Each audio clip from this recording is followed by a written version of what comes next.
Hey, it's Liz DiAlto, and this is the Untamed the Wild Soul Woman podcast. From body image, sex, spirituality, money and relationships, to motherhood, creativity, business, communication, and desire, Untamed the Wild Soul Woman is the place to come for real stories and powerful advice to help you reclaim and redefine womanhood in the 21st century. I am Liz DiAlto, creator of Wild Soul Movement and host of Untamed the Wild Soul Woman. This is where you get to sit in on conversations with really powerful and inspiring women to learn how they transcend their struggles and fears to lead powerful and meaningful lives their own way, not really the way everyone tells us we're supposed to do it or we have to do it. So today I have Rochelle Schieck with me. Hi, Rochelle. Hey, Liz. Hi, everyone. So there's a beautiful bio of Rochelle's that you could read here. What I want you to know about Rochelle is when I was creating Wild Soul Movement, I asked our mutual friend Kate Northrup, who knows everything and everybody, where do I go for sensual movement? Like, that's what I want to study.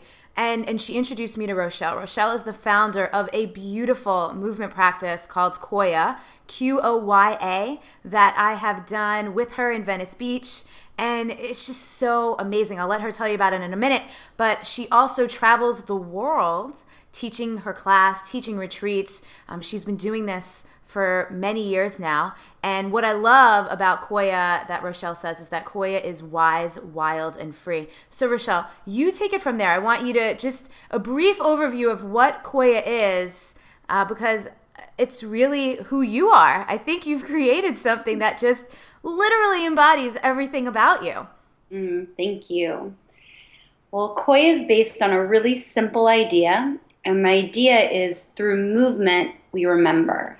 That through movement, we remember our essence as women is wise, wild, and free. And then wise, wild, and free also draw reference to the movement forms that we practice in a Qoya class. So wise, calling on the wisdom of yoga, wild, the creative expression, the authentic expression of yourself through dance, and free in expanding our capacity to enjoy more, to potentially even savor being in our body as a woman through more sensual, feminine movement. I love it. I get goosebumps whenever you say it. Keep going. Thank you. Thank you. And it's really based on that idea that through movement we remember, and wise, wild, and free are some words that I feel like categorize, but it's really something that's not, you can never really categorize and you can never really minimize with words. So it's the experience of when you see a sunset and your body exhales, when you get caught up in the contagious laughter of a child, when you feel the warmth of your lover's body in bed, when you're proud of doing your soul work in the world, when you catch up with a girlfriend and at the end of the conversation you really feel like everything's going to be okay, when your perception of life transitions from going through the motions to sacred. Qoya is just this movement system based on do these movements in this way. It's a map to realize that your body is a portal to that feeling of sacred. And then my dream is that people have that experience in class and they learn to become familiar with that feeling, and then they can trust it when they're making decisions. So do I turn right or left? Do I date this person, that person, go on vacation here or there, take this job or that job? That they know what the sacred feels like in their body. They know what the truth feels like in their body, and then they can follow it and they can trust themselves deeply. So it's kind of a sacred training ground.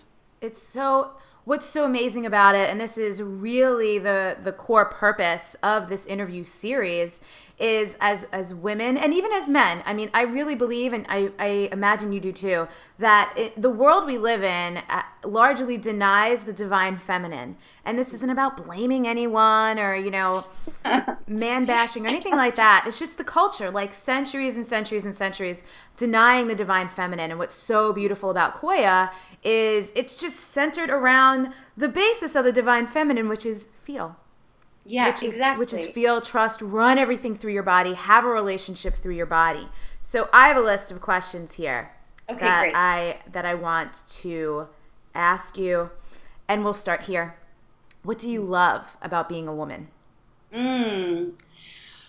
What I love about being a woman is this permission, a lot through the last couple of years, to embrace my emotional depth as a strength and that I can expand my heart to hold the full spectrum of life, from like the grief and rage to the ecstasy and bliss, and to just feel this connection to all of women.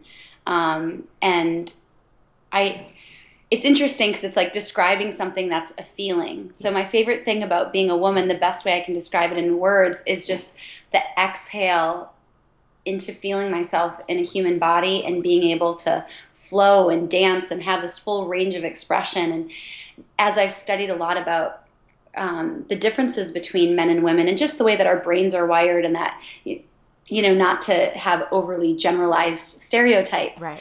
but just in the way that we're wired is to embrace the multitasking, the sensing, feeling so many different things, and then like waves in the ocean going up and down, versus, part of the masculine genius is to be able to be a little bit more focused and one pointed, Yeah. and linear, like have a trajectory. While, I love the way that David Data explains it, of like there's a riverbed, that is the structure, and then the woman can be like the river that flows through, and like you need the structure, and that we need the masculine and the feminine both within ourselves. Yes. So that it's not, just like you said, it's not just about like everything pro woman, but cultivating the feminine as a woman, and then cultivating the feminine in men and in our culture. So Yeah.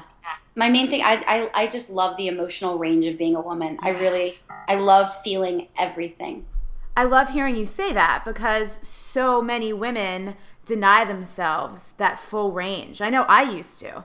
And sometimes it has to do with your job, because you have to fit into this box, or sometimes it has to do with the relationship you're in and whether or not your partner can like weather the storms with you. And so I would love to know, was it always like that for you? Were you always fully embracing the range of emotions and like the flowy and amazingness of being a woman? Or so no, you shook your head no, right? Yeah. So was there a specific point or event at which you were like, oh my God, like the pff, or was it more gradual? How did that happen for you? Well, for me personally, I definitely grew up with a lot of shame for my emotion, and a lot of boyfriends who are like, "You're Mm, crazy." mm. A lot of just, from the culture of like, you're irrational, you're making up things, and just a lot of discrediting of my emotional nature. So I definitely just felt like there was something wrong with me, that I like didn't have um, the emotional maturity to manage life, and that I was just always failing, until I started taking courses in the divine feminine, until I started reading a lot of these books, where I started to realize that it wasn't that those things were wrong. It was just that we were just in a culture that didn't value them. And then I started Yes. to equate that my emotions were like real time information of how I felt. And as soon as I started to value them, instead of as a misfunction in my ability to be a good human, as no, this is information, and I just started Mm, to feel them. Like when I was upset about something, it wasn't because I was irrational or hormonal or being a bitch. It's because something was off, yes. and I needed to correct it. And not that I need to rage at people, but I needed to go a little deeper. And so basically just honoring my emotions as a valid communication with my deeper self, my spirit, my soul, however you want to phrase it. And then also being really conscious of, sometimes emotions can run in negative loops, and there are triggers. And so just doing enough consciousness meditation work to realize what is an authentic experience in present time, and what is a wiring from the past that maybe doesn't need to be projected into this moment. Um, but yeah, it definitely was not always that way. And I'm so grateful for all the women like you who are bringing, this awareness, so that there can be a lot more acceptance. Because I really feel like it's kind of cheesy, but I like these sort of word things. Like, you have to feel it to heal it. And it's Yes, like yes. you go into your emotion fully, and there's a diamond in there. So sometimes you have to mine for it, Totally. but there's such a gift in everything. Oh. And then there's so much fulfillment because you felt it instead of just analyzing it. You said like 100 beautiful things there. I want to unpack a couple of them. I think acceptance is such a huge piece. So you mentioned some books and some courses, which, this interview series is meant to be that kind of huge resource that women are exposed to, like 25 or 26 or however many conversations I'll be having with women to see how did they navigate it. So it's impossible. I know when I ask people, oh, what are your favorite top 5 books? But off the top of your head, what are the ones that really like brought you home to this message? Mm.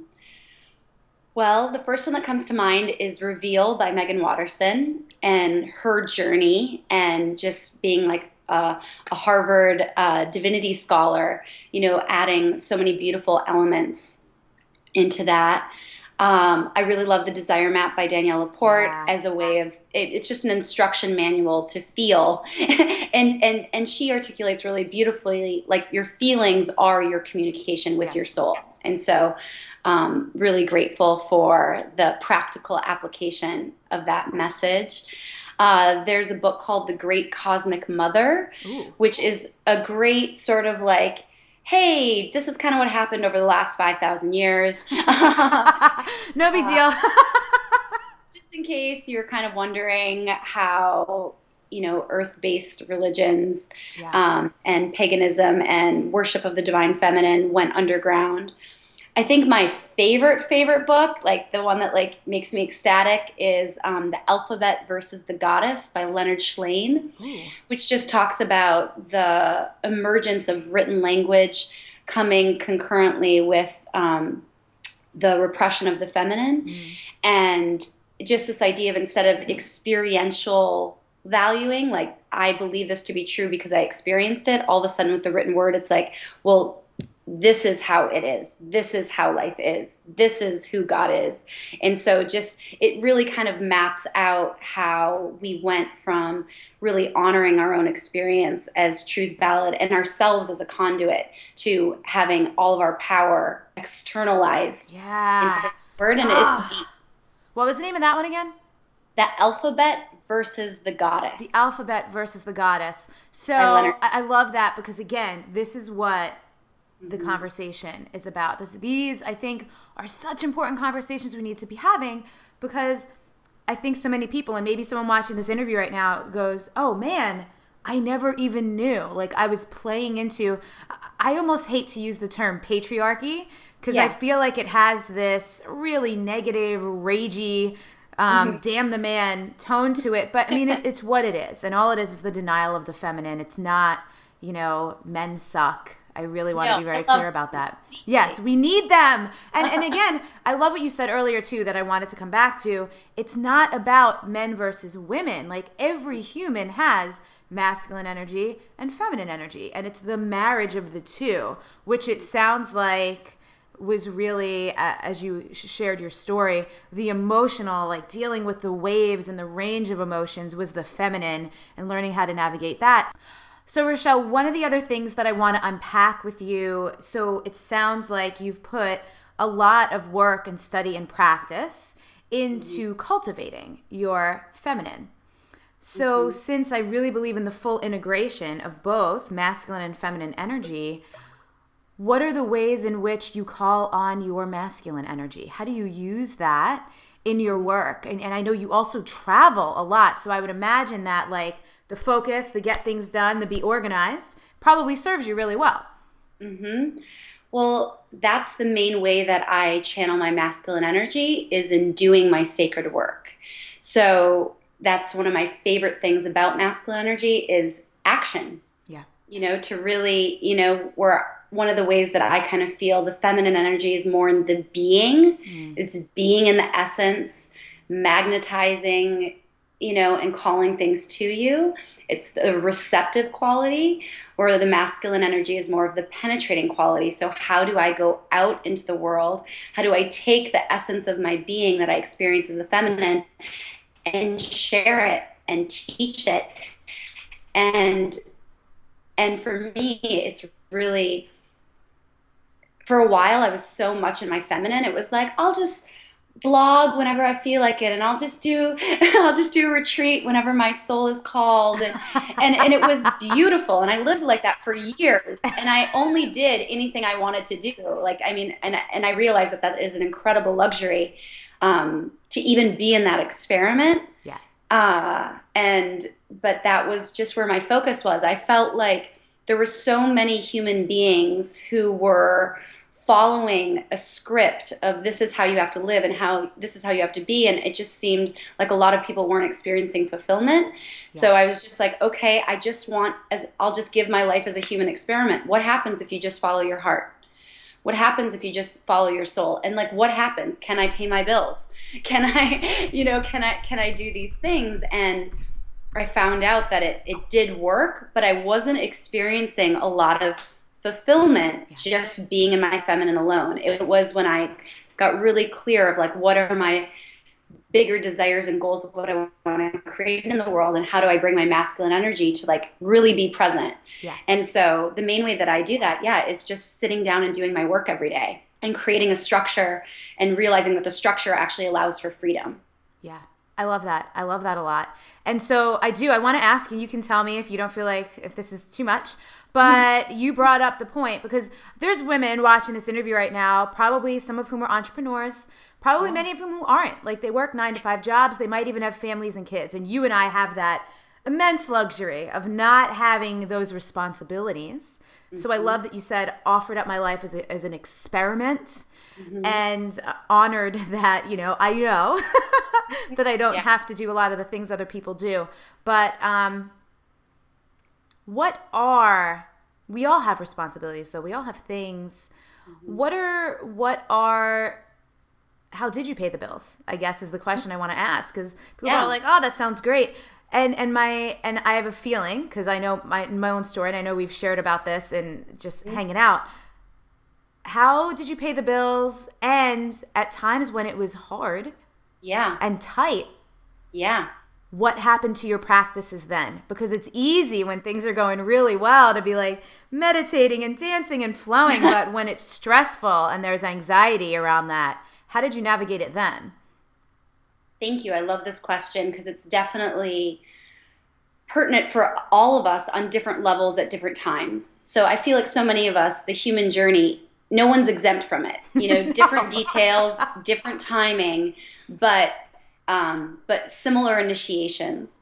So a story that comes to mind is a time where I wasn't going to be able to pay my rent because I just didn't have the money, because I was doing what my heart felt called to do, which sometimes included a lot of organic food and occasional visits to the Korean spa, which is very affordable, but self-care is a huge part of it. Anyways, my expenses were going green juice, health, self-care, and I didn't have the money to pay my rent. And so I meditated, and the message that I got is, this financial challenge is here for you to practice your ability to trust. And so your job is to not worry, because when you have a problem, the problem is not the problem is the worrying. Now, the interesting thing here is that's my message. I'm not saying everyone needs to not worry about their bills and not do what they need to do, but I am saying that I really encourage everyone to listen deeply about what is their message. Yeah. So is what ended up happening is I didn't worry. I said, okay, I won't worry. I trust. I have no idea how this is going to happen. And then I got a phone call from a private client of mine who I've worked with for 5 years and done a lot of one-on-one healings with. And I've been very invested in her journey. And she said, I was meditating and I just got this hit that I should tithe to you. Here's $1,000. Thank you for being who you are in the world. I know that you don't always get a lot of money for everything you do. And I just want you to know that there's so many people that benefit from it. And I'm giving this to you on behalf of them. I know. And I was just like, and that, that doesn't. Did you sob? Tell me you sobbed. For me, it was just, it was just an affirmation of one of the main tenets of Qoya, which is like everything is within. So Yeah. a big thing about scarcity and paying bills and all this stuff is when you're scavenging trying to get the money from there, but it's like that it's outside of you. Mm. And again, I'm not saying this to you from the place like I don't have, a huge savings account or millions of dollars. And I that's not where I am, but I have the most abundant life of anyone I know. And so I'm working on creating more of those structures. But for me personally, again, in just my observation, I've seen a lot of people with external security and not internal security. And so I've just been a little bit more interested in creating that, so that no matter what is going on, that I have my faith and that I have myself. And then I've also, just through doing my sacred work in the world, I've created a community that really has held me. Yeah. So, and supported me, and I couldn't have done it without them. Yeah. So this is so beautiful. You mentioned the desire map earlier, which I'm also a huge fan of. And the thing that I love, one of the quotes that I quote Danielle on all the time is, when you're committed to feeling the way you want to feel, you become less attached to the form things show up in. Exactly. And I feel like that was a big part of that story you just shared, because you were like, okay, I'm going to put my energy not towards I need to get money. Because I think some people, it's like, oh, I have a job and that's how I get paid. Or, oh, I have clients and that's how I get paid. And they close their, whatever. They just close their vision of where things, the possibility is narrow. Instead of being like, wow, like that was incredible. Someone just out of nowhere like felt you and supported you. So that's really And cool. no one's ever done that before, or or since, and it was just in that moment. I love that quote of Danielle's, that it just takes a different form. And I found that also, like, as an entrepreneur, like once a year I do a pay what you can retreat, because retreats are kind of like more, they're a bigger indulgence or a bigger investment for people, but I do it once a year. And so I did it, and it's like I don't necessarily make as much money, but the last one I did that, I had one of the biggest personal epiphanies like in my entire life as I was teaching. And so it was just this interesting exchange, like the amount of money I would have paid for that, the amount of money I have already paid in other programs. So it was just like not having an attachment into the way that it looks, and just experimenting. What would it be like? Like, what if we actually lived in a world where you could trust the call of your soul? I just think it's an interesting conversation to live in. Yeah. And so that's where I do. That's where I participate. And we do. I mean, I think that's probably one of the most fun things about what we both do. So two things. Number one, I just noticed the picture behind you is this beautiful dancing woman. Perfect. But what was the epiphany? You have to tell us. Oh, well. Or not.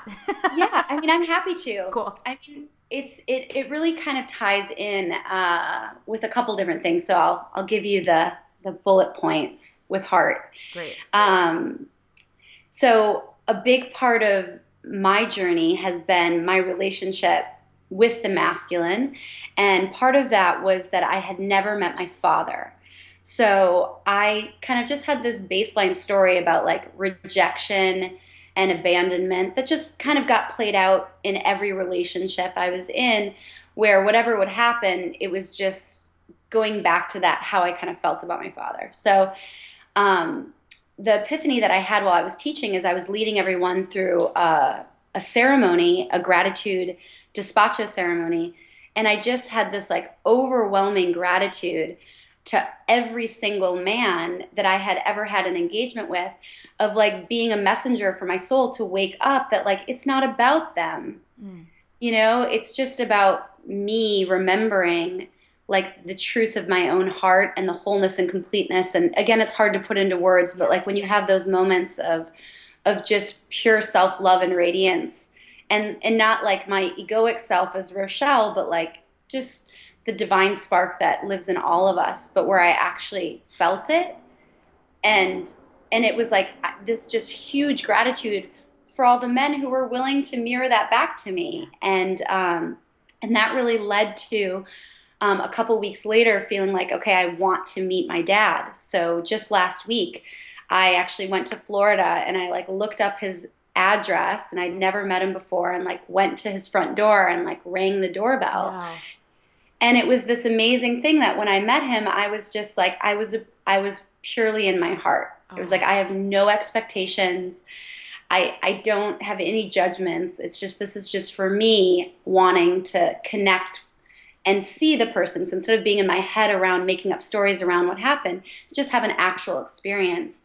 And he ended up being like, we had the sweetest connection. He was so amazing. It was definitely one of the best moments of my entire life. And it's like all these things, like one rippled into the other of me, just doing what felt right. I'm like, to me, it feels right to have just once a year. If the soul calls you, come, pay what you can. Um, and just one of the most enriching experiences of my entire life. that's so amazing. So amazing. So, And again, I want to keep coming back to these points that you're making around listening to your soul's calling, like tuning in, going inward. Another woman in the interview series, Justine Musk, I just read a beautiful blog post of hers the other week about the heroine's journey and how the hero's journey is about like a big go acquire this thing or achieve this thing or get from point A to point B, but the heroine's journey is much more about go inward and everything you just said, right? Navigate the dark and the light and amazing and beautiful waters of your emotions and learn to use that as guidance and information. So you've mentioned a couple different times meditation. mhm. And I know a lot of people, actually right here on Entheos on this platform, there's plenty of guides on meditation. But for you, in your experience, so when you say my practice of the sacred, how do you meditate now? Maybe how did you originally get introduced to meditation? What's your relationship to that? Mhm. Well, my relationship to meditation first is through dancing. So it's like a movement meditation, where I go to the beach and I dance every day and I draw a labyrinth in the sand where it's a metaphor spiraling into myself. And then I sit in the center and kind of release anything that needs to be released back to the earth. And then I kind of wait for a message. And for me, my messages come really quickly through my body. So everyone is different. I found again in this like masculine feminine conversation that there's so much incredible value in stillness. And so I do my best to have a stillness practice. However, it's not where I experience the most sort of direct feedback. Or so I love it. I've done the 10-day Vipassana stillness meditation retreats, which are some of the best experiences of my life. I feel like there's so many amazing meditation techniques. I've practiced a lot of them. But in terms of my practice, it's a lot through movement, getting in my body, doing a yoga class, and then sort of the stillness afterwards. Cool.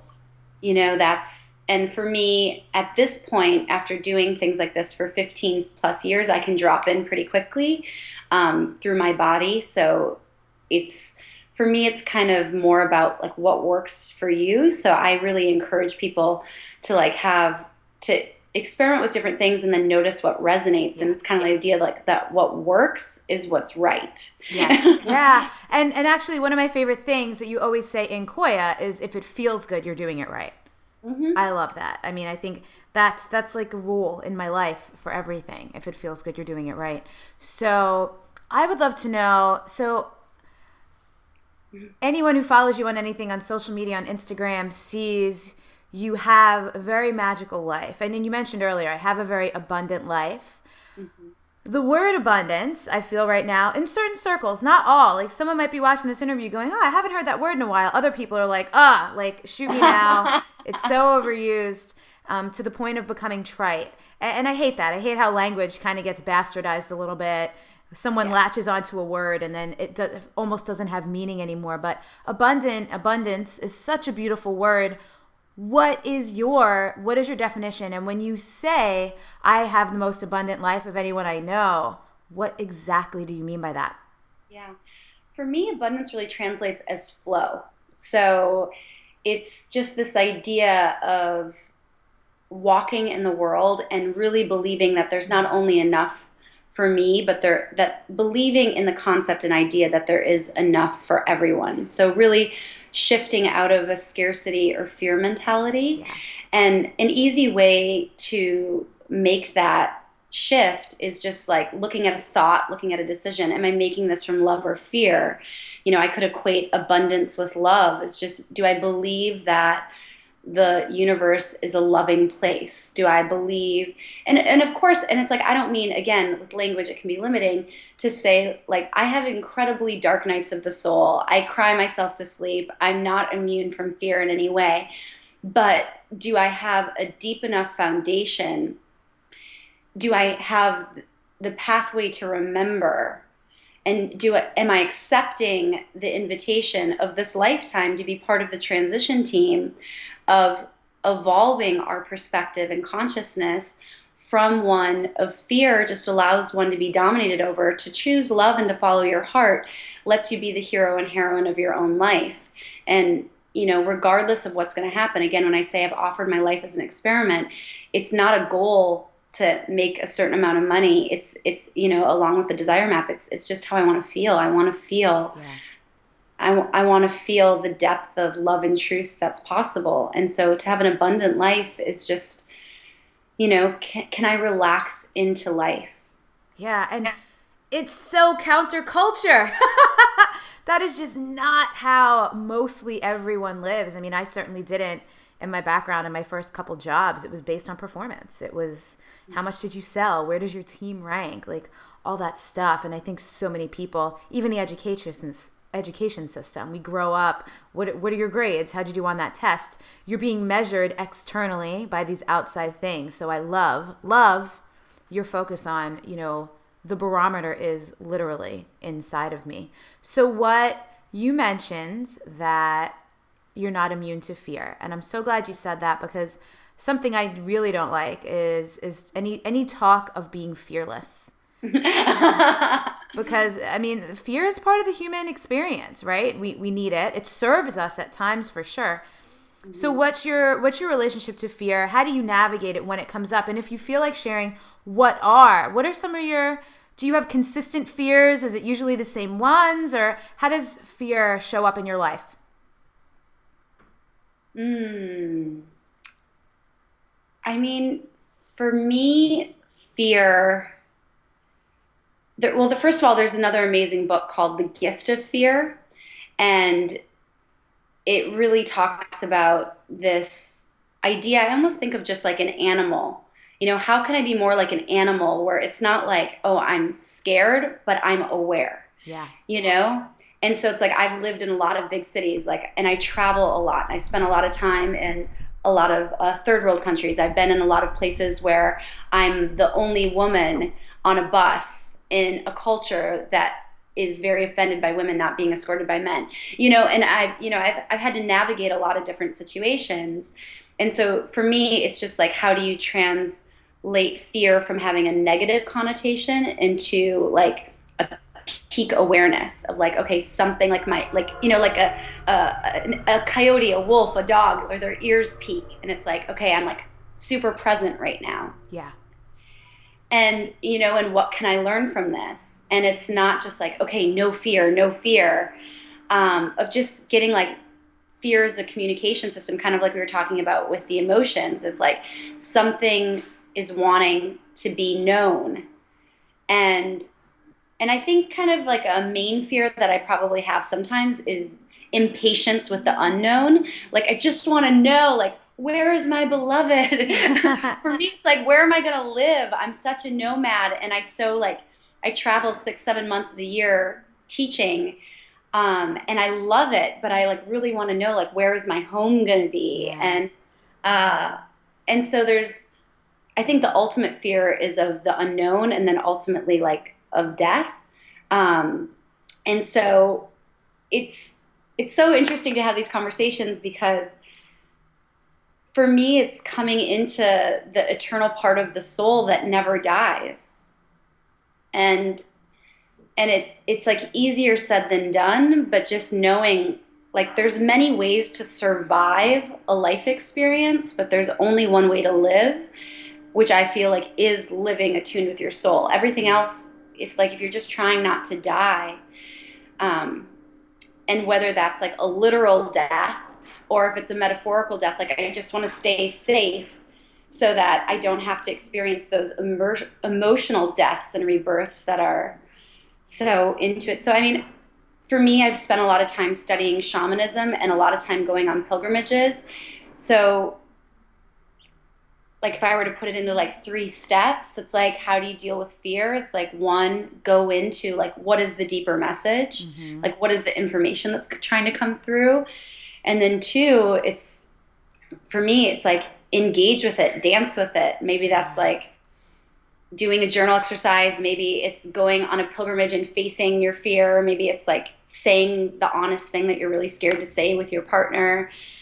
And then the third thing is just like self-care. Like, it's okay. Like, you don't have to be super ambitious and face all your fears. Like, you'll be guided. So like, take naps and get a good night rest. And ultimately, I think it's like one of the Joseph Campbell things, like we're all on a journey, and there's 2 ways to approach it. You can choose it, you can step towards it, Yes. or you can wait and it will step towards you, but inevitably you will face it. Yes. So like, fear, it's just going to be there. So like, it's just, for me, when my ears get peaked, okay, sometimes I step towards it, sometimes I'm not ready. So it's not like, yeah. I hope that was helpful, because I know Super it kind of helpful. spiraled, but No, it was perfect. And I want to stop on something you've mentioned a couple times now is pilgrimage. And again, I know not everyone watching can relate to your lifestyle, but you teach women of all shapes, sizes, careers, demographics, psychographics. How would you recommend to someone who can't just drop it like it's hot and go to Peru, for example, to just do it locally at home? Or what's a simple pilgrimage that someone can take? So this is something I give to a lot to my private clients, and it's this idea of take 1 hour, if you have it in the afternoon. A day might be too much, but let's just say like 1 hour. It's really great if you live in a city, but even if you don't, and like, turn off your cell phone, and you just take a deep breath, and you set the intention to listen to your intuition in your body, and you walk out the door, and you don't have any plans on where you're going to go. And you just start to listen to your body, and you listen, you practice. You have to set the intention in the beginning to like, I'm doing this to listen to my intuition. And then it's like, your body will say like, turn right, turn left, go here. And a lot of people who have done this have had really amazing stories. I wrote a blog post about it once, and a friend of mine, she was like reading the blog post, whatever. She was on an airplane. She was flying back to Seattle, where she's from. And her friend was going to pick her up at 4, and then called and said, oh, I'm going to be an hour late. And she was really annoyed because she just got to town and was excited. But she's like, oh, I'll just do that thing in the blog post. So she did it. She just left, and she's like, I'll just walk for an hour and not have any plans. And she said she had this crazy experience where all of a sudden it was like, she was like, turn right, turn left. And then she like started running, and like her body was like leading her. And then all of a sudden she like ended up in front of this house. And then she just started crying because it was her great aunt's house. What? That she spent so much time at as a child. But then like I can't remember exactly what happened, like whether her aunt moved or passed or something, that she hadn't been there since she was like 10. She could have never consciously guided herself to that house. And so she's just like having this deep emotional moment looking at the house. And then this gorgeous man comes out of the house, and he's like, hi, can I help you? And she tells him the story, and he's like, oh my God, that's amazing. Do you want to come in? And she goes in, and then he asks her out on a date. And then it's like, but so like you were saying, like, oh, Rochelle, you know, you have a magical life. And on Facebook and Instagram, I kind of share stories like this because they happen often. But it's important to notice where they source from. They source from listening, you know, from listening within and following the body. And that's when those things happen for me. They never happen when I'm operating from a place of what I think I should be doing. They really come from when I'm following my body, and which, you know, I equate the voice of the body as the voice of the soul or of the divine, one of the main ways that we can experience that dialogue. So that's one thing that anyone can do anywhere. I love that. I love it so much. And I want to say this to honor you. I mentioned like sharing on Facebook and Instagram and things like that, but you also share when it's not easy. Mm-hmm. And I know you recently were going through a breakup, and you were sharing that too. And I really love that, because I think that's some social media I never want to say makes people feel inferior, because nothing can make us feel anything. We choose those feelings, but they definitely trigger people's insecurities, right? And some people only share the highlight reel. And I love so much that you do. You're like, here's again, and that is you practicing what you preach in honoring the full spectrum, the full range of emotion. Did you want to say something on that? Well, I guess I just feel thank you for the acknowledgement. And then I also just feel like the truth is the truth is the truth. And for me, it's an interesting thing of like, how can you share it in a way like, because sometimes it's like people might feel a sense of isolation or shame around their difficult moments. And then it's also like you don't want to be like a Debbie Downer and just putting a Yes. bunch of negative vibes into the world. So for me, it's like, how can you hold it in the context of, for me, I really think about like the individual experience and the collective Mm-hmm. experience. And so when I want to break through something, sometimes I can't do it for myself. Like I was in not this last relationship, but another one where it was a really negative relationship for me and I could not get out of it until I looked at the collective and I thought of all of the women who are in relationships that are not good for them, who maybe really can't leave because of kids or finances or the culture that they're in. And then I was able to leave that relationship because of me taking my place in the collective. Yeah. So to share the parts that are hard is just, it's part because it's just what's happening in my life, but it's also part of just acknowledging the collective thing that we're going through. And I guess I'm sure you have this too when you work with women one on one. One of the most amazing parts of my job is I don't over romanticize anyone's life No. because I see underneath some of the most like successful, amazing, inspiring people on the planet. And I get to work with them intimately to realize their journey is our journey. Yeah. And it's it's just a function of the ego to have comparison and to feel hierarchy that someone is more or less than, and the function of the heart actually doesn't process information that way. So um, yeah. So how do you work with people when you say one-on-one? I think this is, and again, I know there's probably many coaches or even yoga instructors, and I know you started yoga was one of your first core. I know you used that actually to Yeah. travel the world. You would go and teach yoga in various places. How have you developed how you work with people one-on-one? How has it changed? How has it evolved? What do you love Yeah. to do?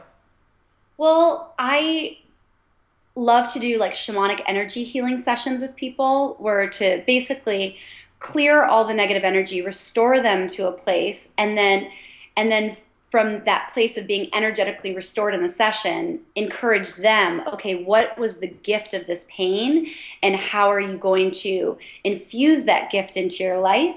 So when I do energy healing sessions, it's like really bringing them into a place where they can access their own wisdom. So all the epiphanies actually come out of the mouth of the person who's having the session Yeah. instead of me being a clairvoyant and being like, this is what you need to do. I just, my real passion with working with anyone with Qoya or one on one is just connecting people to their own inner Yes. wisdom, Yes. guru, creativity. I don't, I think that's the most sustainable and psychologically beneficial work to be done. So that's where I focus.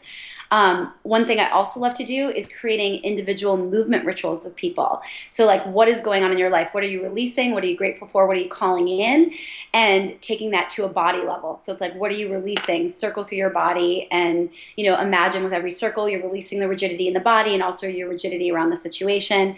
The gratitude is like, do your sun salutations or put on a song and like feel the physical sensation of gratitude. And then what are you calling in, and giving people exercises and ways to get their body moving. But then I feel, like there's like people make vision boards and they look at them. But one of the things I like to do with private clients or with myself is up at another level to engage the body. And I make vision videos. So you put all the images of the things that you want, but then you put it to a song and then you dance to the song. So you feel the feelings in your body while you're watching the images. This is And genius. yeah, it's really good. And then the other thing is you start to notice how you feel. Like I remember I had a vision video, which at that time was like, I want to get married. And every time that thing would come up, my body would cringe. And I was like, maybe I don't really want that. Maybe that's not, and I didn't end up marrying that sweet man. But it was just interesting to get the feedback loop from my body versus other things. Like one of the things on there is like, I want to fly first class the next time I go to Peru, which was kind of like, I have no idea how that's going to happen, but it was on my vision video and I danced and I feel so good because it's a long flight. It'd be nice to lay down. And then the day that I was going to book my flight, it was like, business class sales, same price as coach. Like it was like this crazy thing. It was like if you just buy today. So for the same price as the coach seat, I got to fly first class to Peru and it was just, and I've never heard of anything like that before, but I was dancing to it for like a good 6 months. Amazing. And I love that you just said like that little piece too, 6 months. You Yeah. talked about being impatient with the unknown. I can certainly relate to that. There's something about stillness and movement and all these practices that you've mentioned that we didn't get to is that it takes time. Yeah. I mean, it's really like gardening. You know, you plant a seed and then, you know, you got to keep pulling the weeds and you got to make sure that there's sunshine and there's light. And for me, that's a real surrender into divine timing. Yeah. And so, you know, the paradox, if there's one thing I've learned about the world is that there's a paradox. And so, you know, this ability to like go for what you want and then allow. Yeah. And what I found personally is like, yeah, with my whole heart and soul, like dance to that. But if, you know, like I haven't flown first class to Peru since, Right. you know, like I'm not attached to it. It's a gift when it comes. But what I've definitely found is the more that I surrender to really trusting divine timing, things come that are better than I could have imagined. Yes.